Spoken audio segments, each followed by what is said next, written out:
Bismillahirrahmanirrahim. Assalamualaikum warahmatullahi wabarakatuh. Alhamdulillahirabbil alamin. Assalatu wassalamu ala asyrofil anbiya'i wal mursalin sayyidina Muhammadin wa ala alihi washabbihi ajmain. Amma ba'd. Yang saya hormati Bapak dosen pengampu mata kuliah Perbandingan Pendidikan, yakni Bapak Fikri Faridin MPDI, sekaligus teman-teman mahasiswa yang saya banggakan. Langsung saja, saya atas nama Iradatul Jannah, jurusan Pendidikan Agama Islam, Fakultas Tarbiyah, Institut Agama Islam Al-Qadiri Jember, akan mempresentasikan tentang sistem pendidikan di negara Pakistan, yang mana minggu kemarin sudah dipaparkan oleh kelompok 4. Adapun rumusan masalahnya yaitu ada 2 rumusan masalah. Yang pertama, bagaimana latar belakang pendidikan di negara Pakistan. Yang kedua, bagaimana sistem pendidikannya di negara Pakistan. Pendidikan itu memiliki dampak besar terhadap jiwa manusia. Jika kita melihat ke sejarah bangsa, kapanpun kita ingin mengalahkan orang lain, bangsa dulu yang menduduki sistem pendidikan dan kurikulum dari negara-negara yang menduduki. Dengan melalui pendidikan di negara manapun, kita harus mempersiapkan generasi mereka sesuai dengan norma-norma dan nilai-nilai agama mereka. Jika generasi tidak memakai jalur yang benar, maka mereka akan berbeda dengan cara-cara yang mereka temukan. Di setiap negara itu memiliki satu agama, karena itu harus ada satu bentuk pendidikan. Sebuah negara yang memiliki cara yang berbeda dan tingkat pendidikan yang menyebutkan bahwa negara tidak ditetapkan agama dan budaya. Salah satunya itu di negara Pakistan sedang mengalami banyak masalah seperti terorisme, kemiskinan, ketidakamanan, sektarianisme, etnis, dan bigotries regional, dan banyak lainnya. Semua masalah itu mungkin karena kurangnya kesadaran dan toleransi yang dikembangkan karena buta huruf. Baik, poin yang pertama, saya akan menjelaskan bagaimana latar belakang pendidikan di negara Pakistan. Sejak awal kemerdekaan pada tahun 1947, Pakistan menekankan pendidikan nasional itu untuk merealisasikan cita-cita pendirian Republik Islam di negara Pakistan. Oleh sebab itu, Pakistan adalah negara Republik Islam yang mengimplementasikan ajaran agama Al-Quran dan Al-Hadis dalam kehidupan modern yang termasuk di bidang pendidikannya. Berkaitan dengan madrasah di negara Pakistan menjadi topik perdebatan yang tidak ada habis-habisnya. Madrasah yang dianggap sebagai biang keladi pertumpahan darah di antara sekte-sekte yang ada di Pakistan. Anggapan itu bukannya tidak beralasan. Sejak 2 dekade yang lalu, tepatnya pada akhir 70-an dan awal 80-an, ketika itu revolusi Iran sampai sekarang terjadi pergolakan anti-Syiah semakin gencar digaungkan oleh kalangan madrasah Sunni Deobandi.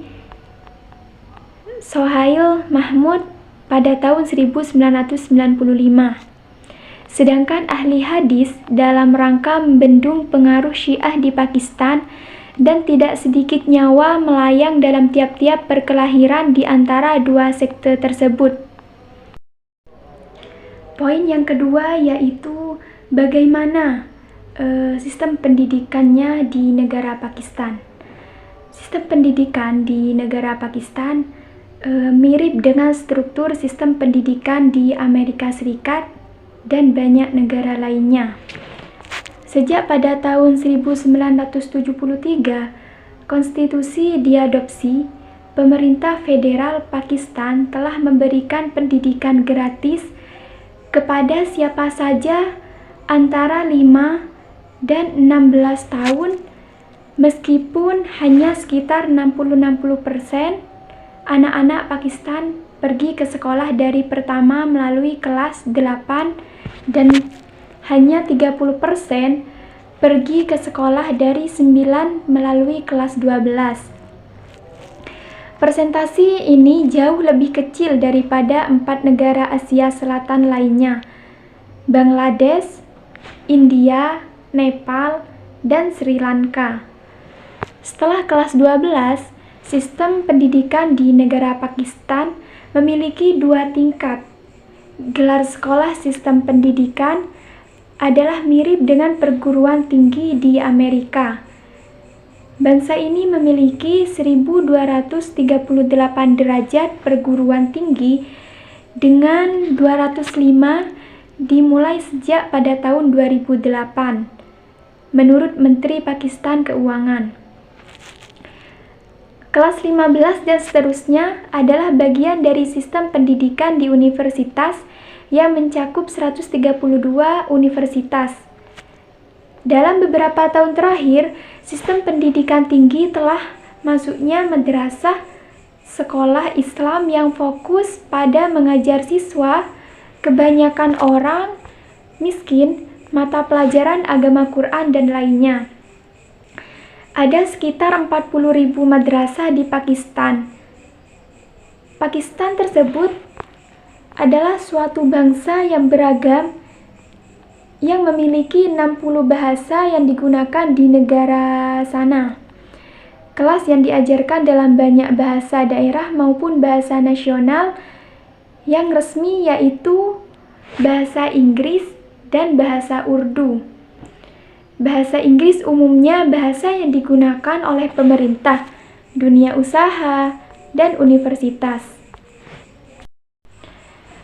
Adapun aspek-aspek sistem pendidikan di negara Pakistan itu ada tujuan pendidikan Pakistan dan ada struktur serta fungsi pendidikan di negara Pakistan. Adapun tujuan pendidikan di negara Pakistan, laporan Komisi Nasional Pendidikan menikmati posisi yang aneh dalam sejarah reformasi pendidikannya. Ada beberapa komisi dan pernyataan kebijakan sampai dengan 1973. Pada tahun 1973, pemerintahan demokratis sipil datang dengan konstitusi yang ketentuan bahwa negara Pakistan harus mempromosikan kesatuan dan ketaatan dari standar moral Islam. Yang kedua, memajukan dengan perawatan khusus dan ekonomi kepentingan pendidikan daerah yang tertinggal, menghapus buta huruf dan wajib menyediakan pendidikan sekunder dan gratis dalam minimum. Juga membuat dan profesional pendidikan teknis tersedia secara umum dan lebih tinggi. Pendidikan secara merata diakses oleh semua berdasarkan prestasi, kemungkinan orang-orang dari bidang yang berbeda melalui pendidikannya, pelatihannya, pertanian, serta pengembangan industrinya, dan metode lain untuk berpartisipasi penuh dalam segala bentuk kegiatan nasional, termasuk ketenaga kerjaan dalam jasa, dan menjamin partisipasi penuh dari perempuan dalam semua kehidupan di nasional. Yang selanjutnya yaitu struktur dan jenis pendidikan di negara Pakistan. Yang barusan itu saya salah menyebutkan, ternyata jenis pendidikan di negara Pakistan bukan fungsi. Yang pertama yaitu ada prasekolah dasar. Prasekolah dasar adalah fungsional yang dikelola di sekolah-sekolah melalui luar negeri. sekolah umum yang menyediakan dasar pendidikan anak usia sebagai bagian dari proses sosialisasi. Siswa yang menghadiri kelas pra-primer di sana itu disebut kaci. Yang selanjutnya yaitu ada sekolah dasar. Sekolah dasar di sana itu terdiri dari 5 kelas 4 dan mendaftar anak usia 5-9 tahun. Adapun sekolah menengah, di sana itu ada 3 tahun lamanya, yang terdiri dari kelas 6, 7, dan 8. Kelompok umurnya itu dari usia 10 sampai 12 tahun. Adapun sekolah tingginya, di sana anak-anak sekolah menengah tinggal selama 2 tahun di kelas 9 dan kelas 10. Dewan Menengah dan Pendidikan Menengah melalui pemeriksaan. Baik, mungkin hanya itu yang dapat saya sampaikan. Kurang lebihnya mohon maaf apabila di dalam video ini ada tutur kata yang tidak sopan atau kurang berkenan. Saya mohon maaf yang sebesar-besarnya. Akhirul kalam, Assalamualaikum warahmatullahi wabarakatuh.